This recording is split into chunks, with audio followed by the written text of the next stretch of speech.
வணக்கம் and welcome to செரின் rise lifestyle. எல்லோரும் எப்படி இருக்கிறீங்க? நான் ரொம்ப நல்லா இருக்கிறேங்க. நீங்கள் எல்லோரும் ரொம்ப ரொம்ப நல்லா இருப்பீங்கன்னு நான் நம்புகிறேன். இன்றைக்கி நம்ம பார்க்க போகிறது குஃப்ரி விலாக் தாங்க. ஷிம்லாவில் வீடெலாம் நம்ம வாங்கலாமா அப்படிங்கிற டவுட் நிறைய பேருக்கு இருக்கும். இவ்வளோ அழகான ஒரு இடத்துல செட்டில் ஆனால் எவ்வளோ நல்லாயிருக்கும் அப்படின்னு நினைப்போம். நானும் அப்படி தான் நினச்சி கேட்டேன். பட் ஆனால் அவங்க சொல்லிட்டாங்க, அங்கே இருக்கிற லோக்கல் மக்களால் மட்டும்தான் அங்கே வீடு வாங்க முடியுமா, அவுட் சைடர்ஸ் ஆர் நாட் அலோவ்டு அப்படின்னு ஸ்ட்ரிக்டாக சொல்லிட்டாங்க.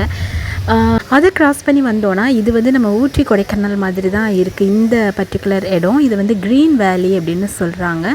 முடியாது, இது உடம்புல குத்துற மாதிரி ரொம்ப அதிகமான குளிர் இருக்கும். வியூ பாயிண்ட் எவ்வளோ அழகாக இருக்குது பார்த்தீங்களா. இங்கே குஃப்ரியை பொறுத்த வரைக்குமே உங்களுக்கு ஸ்னோஃபால் ஆல்மோஸ்ட் எப்போவுமே இருக்கும். ஷிம்லாலேருந்து நம்ம கொஞ்சம்